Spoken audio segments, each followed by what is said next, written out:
قبر ہی زہرا کی ڈوبی ہے اندھیروں میں، بس قبر ہی زہرا کی ڈوبی ہے اندھیروں میں، حالات مدینے میں ہر سمت اجالا ہے۔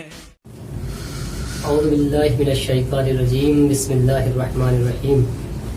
ناظرین اکرام، السلام علیکم ورحمۃ اللہ وبرکاتہ۔ میں آپ کا میزبان سید شارف حسین رضوی ایک بار پھر سے حاضر ہوا ہوں آپ حضرات کا یعنی ہمارے ناظرین کا ہمارے چینل زینب میڈیا پر خیر مقدم ہے۔ امید کرتے ہیں کہ خیر و عافیت سے ہوں گے۔ خداوند متعال آپ حضرات کو تمام آفات و بلیات سے محفوظ رکھے۔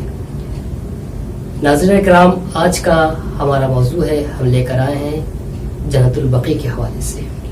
آج گفتگو ہونی ہے کہ جنت البقیع کو کس لیے اور کس کے ذریعے سے اتنے عظیم قبرستان کو ڈھایا گیا، اور اسی موضوع پر گفتگو کرنے کے لیے ہمارے ساتھ موجود ہیں استاد محترم حجت الاسلام والمسلمین عالی جناب مولانا محمد عباس مونس صاحب قبلہ۔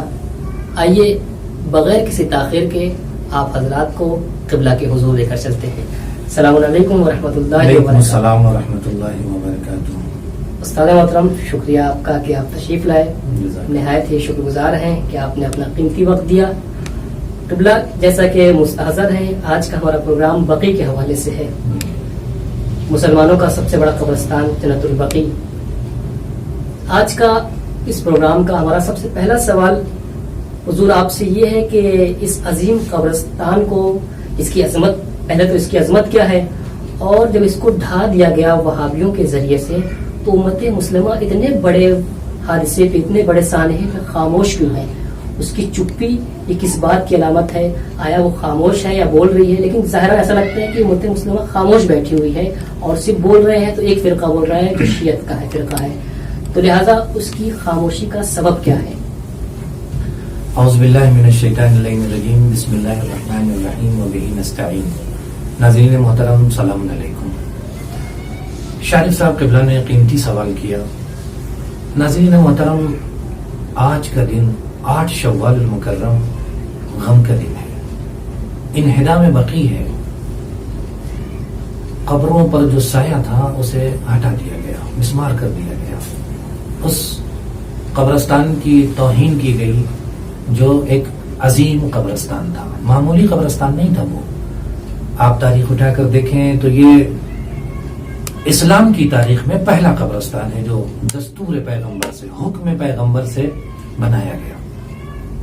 جب مدینہ ہجرت ہو گئی، مسلمانوں کے لیے یہ پہلا قبرستان ہے، اور خود پیغمبر اکرم نے اپنے عظیم المرتبت صحابی عثمان بن مظعون کو اس میں دفن کرنے کا حکم دیا، اور نہ صرف عثمان بن مظعون بلکہ دیگر عظیم صحابہ بھی یہاں پر دفن ہیں، جس میں محمد ابن عبداللہ کا بھی نام لیا جا سکتا ہے اور عباس ابن عبد المطلب کا بھی نام لیا جا سکتا ہے۔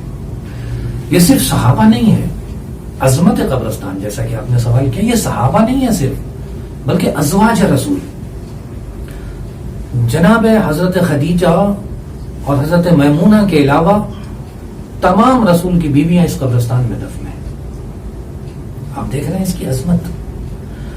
صرف ازواج رسول نہیں، پیغمبر کا بیٹا حضرت ابراہیم اس قبرستان میں دفن ہے، نواسے رسول امام حسن مجتبی اس قبرستان میں دفن ہے۔ اور کیا بیان کیا جائے، کیسے بیان کیا جائے؟ رسول کی وہ بیٹی جس کے لیے رسول نے خود کہا فاطمہ تو بضعۃ منی، فاطمہ میرا جز ہے، اور جس نے اس فاطمہ کو اذیت پہنچائی اس نے مجھے اذیت پہنچائی۔ وہ بیٹی بھی اسی قبرستان میں دفن ہے، اور اسی بیٹی کی قبر جو سایہ تھا اسے وہابیت نے مسمار کیا، اسی قبرستان کی توہین کی جس میں رسول کی یہ باعظمت بیٹی۔ اور یہ حدیث جو میں بیان کر رہا ہوں ایسا نہیں ہے کہ اہل شیعہ نے صرف بیان کیا ہو، تمام امت مسلمہ، شیعہ اور اہل سنت دونوں کتابوں میں موجود. ان کی اہم ترین کتابیں صحیح بخاری اٹھا کر دیکھ لیجئے آپ, صحیح مسلم اٹھا کر دیکھ لیجئے, یہ حدیث موجود ہے. فاطمۃ بضعۃ منی, یہ جملہ بالکل ایسے ہی ہے. اذیت کے جملے میں فرق ہے جملے میں, لیکن مفہوم وہی ہے کہ جس نے پیغمبر کو اذیت, جس نے زہرا کو اذیت پہنچایا, اس نے پیغمبر کو اذیت پہنچایا. تو ایسے لوگ اس قبرستان میں دفن ہیں. اتنا عظیم قبرستان کائنات میں ہے کہیں اور؟ اب آپ سوچئے, ایسے قبرستان پر آ کر حملہ ہوتا ہے کس کا؟ دشمنان اسلام کا. امت مسلمہ حیرت میں کیوں ہے؟ اس لیے کہ انہوں نے لباس اسلام پہن رکھا ہے. مسلمان نہیں ہے وہ. ایسے لوگوں کو مسلمان نہیں کہا جا سکتا جو عظمت رسول کو پامال کر دیں, جو حرم رسول کو پامال کر دیں. ان کے گھر والوں کا قبرستان تھا, اسے آ کر کے مسمار کر دیں. تو امت مسلمہ کو بولنا چاہیے تھا. آپ نے کہا کہ امت مسلمہ بولی یا نہیں بولی, تو یہ واقعہ آج کا نہیں ہے. یہ واقعہ 1344 ہجری کا ہے اور تقریباً 100 سال ہونے کو ہے. جب یہ انہدام ہوا تو تمام امت مسلمہ مل کر کے, حتیٰ ہندوستان جیسے ملک سے باقاعدہ مخالفت ہوئی اور احتجاج ہوا. بولا گیا, باقاعدہ بولا گیا. اور اس بولے جانے کی وجہ سے ہم یہ کہہ سکتے ہیں کہ روضہ رسول بچ گیا. ورنہ ان کا ہدف یہ تھا کہ روضہ رسول کو بھی پامال کر دیں. ان کا مقصد یہ تھا. تو روضہ رسول بچ گیا اس کی وجہ سے.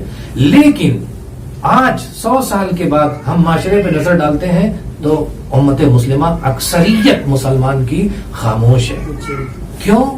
اب مجھے نہیں معلوم کہ انہیں پیسہ دے کے خاموش کرا دیا گیا, یا انہیں طاقت کے ذریعے سے خاموش کرا دیا گیا, یا یہ غفلت کی چادر اوڑھ کے سو گئے اور انہیں اب فکر نہیں ہے کہ رسول اذیت میں ہے. آج غم کا دن ہے, آج رسول رو رہے ہیں اس لیے کہ بیٹی کا مزار اجڑ گیا ہے. آج رسول رو رہے ہیں اس لیے کہ نواسے کا مزار اجڑ گیا ہے. تو اگر رسول غمزدہ ہے تو رسول کے ہر امتی کو غمزدہ ہونا چاہیے.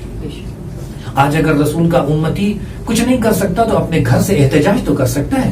آج جو ہمارے پاس وسائل فراہم ہیں سوشل میڈیا کے ذریعے سے, تو رسول کا امتی کہہ تو سکتا ہے لوگوں سے کہ وہ مزاریں بننی چاہیے جو تم نے گرا دی, اس لیے کہ اس مزار کے گرنے سے پیغمبر کو تکلیف ہے. مسلمان کیسا مسلمان ہے کہ پیغمبر روئیں اور مسلمان خاموش رہے, پیغمبر غم میں مبتلا رہے اور مسلمان خاموش ہے. تو لہذا تمام امت مسلمہ کا فریضہ ہے کہ آج مل کر کے مخالفت کریں, تظاہرات کریں اور ان سے یہ کہیں کہ دوبارہ یہ قبروں کی تعمیر ہونی چاہیے. اس لیے کہ جب رسول سکون سے نہیں ہے تو رسول کا امتی بھی سکون سے نہیں رہ سکتا. ہمارا فریضہ بنتا ہے ہم سب مل کر کے یہ آواز اٹھائیں. امت مسلمہ کا فریضہ ہے یہاں پر. تو میرے عزیزو, جیسا یہ آپ کے سوال کا یہ جواب تھا کہ یہ دونوں چیزیں ہیں. بولا تھا مسلمان, لیکن اب مصلحت کے تحت, یا شاید ایک وجہ اس کی یہ ہو کہ ان وہابیوں نے جو دشمن اسلام تھے انہوں نے لباس اسلام پہن لیا اور وہ بار بار آواز دے رہے ہیں کہ یہ چیزیں قبر پر اور سایہ ہونا یہ جائز نہیں ہے, یہ شرک ہے, یہ فلاں ہے. میں نے بعض جگہ پہ پڑھا, بعض مورخین نے لکھا یہ تو کعبہ بھی گرانا چاہتے تھے کہ اس کے اطراف میں طواف کرنا, یہ پتھر ہیں, یہ بھی گناہ ہے تو اس کو بھی مسمار کر دیں. لیکن یہ مسلمانوں کی آوازوں نے ان کاموں سے انہیں روک دیا.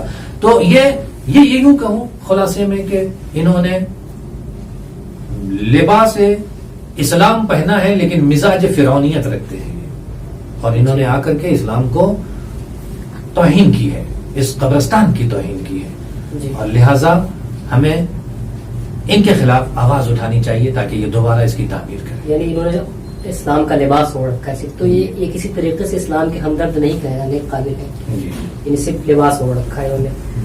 اور بے شک یہ بہت اچھا سوال ہے کہ اشارہ کیا آپ نے اچھی طرف کہ اسلام کے ہمدرد نہیں ہے. آج تو امت مسلمہ کے لیے واضح ہو گیا نا کہ یہ سعودی عرب یا آل سعود, یہ وہابی, یہ اسلام کے ہمدرد ہیں. اگر یہ اسلام کے ہمدرد ہوتے تو یہ یمن پہ حملہ نہ کرتے, اسرائیل پہ حملہ کرتے. انہوں نے یہ بات واضح کر دی کہ مسلمانوں کو مار رہے ہیں اور اسرائیل سے ہاتھ ملانے کے لیے تیار ہیں, اس کو رسمیت دینے کے لیے تیار ہیں. یہ واضح ہے کہ یہ اسلام سے خارج ہیں. ان کے دلوں میں اسلام کی محبت نہیں ہے, پیغمبر کی محبت نہیں ہے, اور نہ ہی اولاد پیغمبر نہ اصحاب رسول کی محبت. جزاک اللہ قبلہ. جیسا کہ آپ کے بیان سے واضح ہوا کہ صرف اگر آپ کے دل میں پیغمبر کی بیٹی سے اگر آپ, بہرحال انسان کو چاہیے کہ بغیر ان کے تو پیغمبر کی شفاعت حاصل نہیں ہے, بغیر جناب زہرا سلام اللہ علیہ کی محبت لیے ہوئے، لیکن جو عظمت صحابہ کا دم بھرتے ہیں کم سے کم وہ تو یہ سوچیں کہ پیغمبر کے خود اصحاب کرام بھی وہاں پہ دفن تھے، ان کی بھی قبروں کو مسمار کیا گیا. تو لہٰذا ہمیں چاہیے کہ امت مسلمہ جتنے بھی پیغمبر کی امت ہے سب کو ایک ساتھ مل کر آواز اٹھانی چاہیے اس سانحہ پر. اور شکر گزار ہیں. جیسا کہ آخری سوال جی دیکھیے جلیل القدر اصحاب کے ساتھ ساتھ جی نہ یہ صرف میں تو بلکہ اس چیز دائرے کو اور بڑھانا چاہتا ہوں کہ دیکھیے اصحاب پیغمبر ہے نا تو امت مسلمہ کو آنا چاہیے، بلکہ اس میں ایسے لوگ دفن ہیں جنہوں نے انسانیت پر احسان کیا ہے. آپ اٹھا کر دیکھیں اس میں 4 امام جو نسل پیغمبر سے کہے جا سکتے ہیں، 4 امام موجود ہیں اس کے اندر. ہمارے دوسرے امام جو نواسہ رسول ہیں امام حسن علیہ السلام، چوتھے امام زین العابدین علیہ السلام، پانچویں امام محمد باقر علیہ السلام، چھٹے امام جعفر صادق علیہ السلام. 5ویں امام یا چھٹے امام نے میدان علم میں جو کارنامے دکھائے ہیں وہ انسانیت پر احسان ہے، اور ان لوگوں نے انسانیت بشریت پر احسان. تو آج بشریت کو آواز اٹھانی چاہیے کہ وہ جس نے علم کو ساری دنیا میں پہنچایا، یا امت مسلمہ جو 4 مذاہب ہیں ان کے جو رئیس ہیں وہ بالواسطہ یا بلا واسطہ شاگرد ہیں امام جعفر صادق علیہ السلام، انہیں آواز اٹھانی چاہیے کہ مکتب کے رئیس کا قبر جو ہے وہ اس پر مسمار کر دیا گیا اور وہ دھوپ میں موجود ہے. تو تمام لوگوں کا فریضہ ہے انسانیت کا، جس کے سینے میں دل دھڑکتا ہے انسانیت کا، اسے آواز اٹھانی چاہیے ان ظالموں کے خلاف جو بکے ہوئے لوگ ہیں، جو لبادہ اسلام میں ہیں لیکن اسلام کی ہر طرح سے مخالفت کر رہے ہیں. جزاک اللہ خیر. یعنی تمام مسلمانوں کو چاہیے کہ اس کے خلاف آواز اٹھائیں، چونکہ پیغمبر کی بیٹی کوئی عام بیٹی نہیں، فاطمہ الزہرا سلام اللہ علیہ، جیسے قبلہ نے بھی بیان کیا، کسی ہمارے یہاں نہیں ہے بلکہ اہل سنت کی کتابوں میں بھی بڑی کتابوں موجود ہے کہ جس نے بھی جناب زہرا سلام اللہ علیہ کو اذیت دی، اس نے پیغمبر کو اذیت دی. اسی لیے کہنا پڑ رہا ہے کہ مظلوم یہ بطول ہے پردرد اس قدر، شب میں اٹھا ہے ہائے جنازہ بطول کا، کہ روزے سے اپنے دیکھ کے ٹوٹا ہوا مزار، شارف یقین ہے روتا ہے بابا بطول کا. قبلہ بس آخری سوال ہے زیادہ دیر کی زحمت نہ دیتے ہوئے کہ اگر ہم مسلمانوں کو ایسا کیا کرنا چاہیے کہ دوبارہ بقی جیسے حالات رونما نہ ہو، یعنی دوبارہ ایسا کوئی مزار محترم جگہ ہماری نہ گرائی جائیں، ایسا ہمیں کیا انجام دینا چاہیے کہ دوبارہ ایسے حالات پیدا نہ ہوں؟ جزاک اللہ، بہت ہی بہترین سوال کیا آپ نے اور بہت ہی اہم موضوع کی طرف آپ نے اشارہ کیا ہے کہ آج ہمارا فریضہ کیا ہے. کیا صرف ہم سڑکوں پر یا سوشل میڈیا کے ذریعے احتجاج کر کے اور خاموش ہو کے بیٹھ جائیں؟ کیا ہمیں ان راستوں کی تلاش نہیں کرنی چاہیے کہ دوبارہ اس طرح کا حادثہ وجود میں نہ آئے؟ فریضہ ہے ہمارا. جو لوگ آج امت مسلمہ میں غافل ہیں، خصوصاً شیعان حیدر کرار کو میں متوجہ کرنا چاہوں گا کہ جو لوگ غفلت کی چادر اوڑھ کر سوئے ہوئے ہیں بیدار ہو جائیں اور ولایت اور رہبری کو مد نظر رکھیں. اگر ولایت اور رہبری کے ساتھ مل کر متصل ہو کر کے چلیں گے تو ہمیں نجات مل سکتی ہے. آپ دیکھیں اسی موضوع پر دیکھیں، جنت البقیع مسمار ہو گیا اس لیے کہ ہمارے پاس ولایت اور رہبری نہیں تھی، ہے نا؟ نہیں تھی. کیوں؟ 100 سال پہلے کی بات ہے، تقریباً 97 سال، 1344 کی بات ہے. نہیں تھی ہمارے پاس، مسمار ہو گیا. لیکن ابھی آپ نے دیکھا کہ جب ISIS نے، داعش نے حملہ کیا، ان کا بھی ہدف یہی تھا نا، یہ وہی وہابیوں کے بچے تھے، یہ انہی لوگوں کے بچے، انہی کی تربیت کردہ تھے جنہوں نے 100 سال پہلے بقیع کا انہدام کیا تھا. انہی کی اولادیں آج پھر آئی تھیں کہ ہم حضرت زینب کے روضے کو پامال کر دیں گے، ہم کربلا کے مقامات مقدسہ کو پامال کر دیں گے. یہ ان کا نعرہ تھا، لے کر کے آئے تھے اس مشن کو. کس نے روکا؟ کون تھا جو ان کے مقابل میں آیا؟ آج ہم فخر سے کہہ سکتے ہیں کہ اس وقت ولایت اور رہبری نہیں تھی تو ہم نہیں بچا سکے، آج تھی تو ہم نے بچا کے دکھا دیا. آج تھی تو ہم نے بچا کے دکھا دیا. رہبر نے آواز اٹھائی، مومنین اکٹھا ہوئے، فاطمیون گئے، زینبیون گئے، سب نے اکٹھا ہو کر کے شام میں، عراق میں حمایت کی، اور حمایت کر کے آیت اللہ سستانی نے آواز دی. ان شخصیتوں کو ہم اگر مد نظر رکھیں اور مل کے چلیں. آج دشمن یہ چاہتا ہے کہ مخالفت ہو جائے، رہبریت کی مخالفت ہو، مرجعیت کی مخالفت ہو، آپس میں اختلاف ہو. تمام امت مسلمہ ایک پلیٹ فارم پر آئے اور مل کر متحد ہو کر کے جو قائد اور رہبر ہے اس کی آواز پر چلے. اگر اس کی آواز پر چلیں گے تو اسرائیل دم توڑ دے گا. اسرائیل میں اتنی جرأت نہیں ہے. یہ آل سعود آل سعود ان کی ہمت نہیں ہے کہ دوبارہ یہ سیریا میں آ سکے یا عراق میں آ سکے، ان روزوں کو پامال کر سکے. تو ہم سب کا یہ فریضہ ہے کہ ہم ولایت کی اہمیت کو سمجھیں، مرجعیت کی اہمیت کو سمجھیں، اپنے رہبر کو جو اللہ کی طرف سے ہمیں ایک نعمت عطا ہوئی ہے اس کی عظمت کو سمجھیں اور اس کے نقش قدم پہ چلنے کی کوشش کریں تاکہ دوبارہ ہم ایسے حادثے سے بچ سکیں. جزاکم اللہ قبلہ، نہایت عمدہ بیان اور قابل استفادہ رہا.